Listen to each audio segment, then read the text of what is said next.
You might think of the teenage characters and young adult characters portrayed in the media as kind of a big peer group for real teens.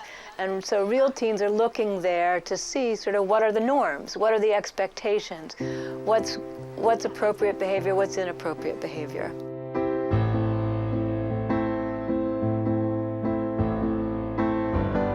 One could argue that teenagers in this generation are navigating the most sexually explicit popular culture in history.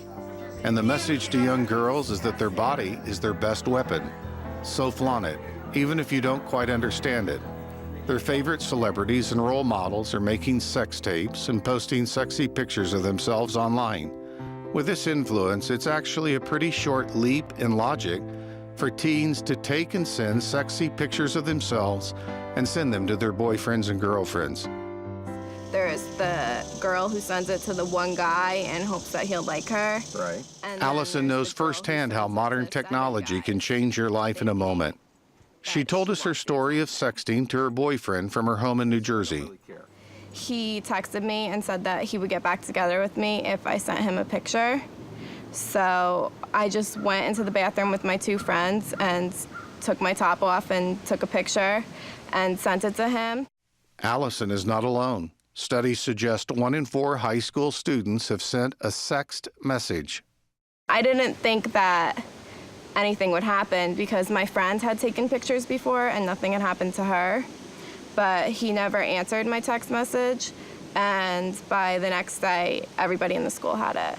I didn't find out about it until 2 weeks later, and Allie had already gone through hell. I didn't know about it. I got a call from the high school at work that there was a topless picture going around of my daughter. Girls threatened to beat me up. I got death threats because their boyfriends got the picture.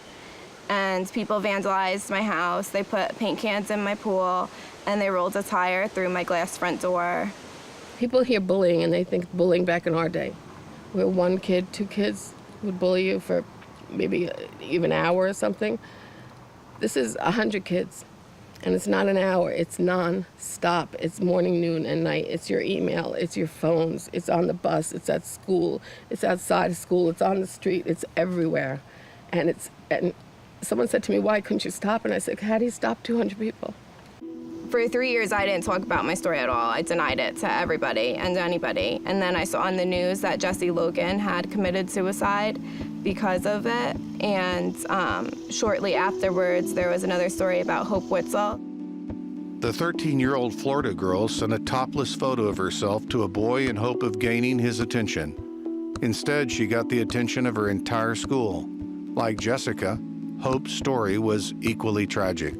Hope had gone to the school psychologist for help, and they had told her, we see that you've been cutting yourself. You need to sign a contract that you won't harm yourself. And she signed it, but they never called her parents, and that night she went home and hung herself.